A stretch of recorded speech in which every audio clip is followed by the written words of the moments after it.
Tại sao bạn nên thực hiện tư thế Chiến binh 1 hàng ngày?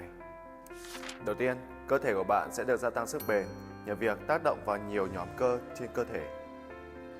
Thứ hai, tư thế Chiến binh 1 sẽ giúp bạn tiêu hao rất nhiều năng lượng nếu bạn kết hợp giữa việc hít thở sâu và duy trì giữ tư thế. Đây là một cách rất phù hợp để bạn cải thiện về vấn đề vóc dáng.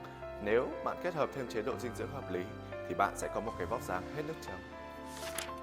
Khu vực vùng lưng sẽ được gia tăng sức mạnh, đặc biệt là các nhóm cơ hỗ trợ cho vấn đề cổ vai gáy, cực kỳ hiệu quả cho các anh chị em nào đang làm nhân viên văn phòng hoặc bị vấn đề gù lưng. Việc giữ thăng bằng trong tư thế Chiến binh 1 sẽ giúp cho bạn gia tăng khả năng cân bằng giữa thể chất lẫn tinh thần, đặc biệt sau một ngày làm việc mệt mỏi.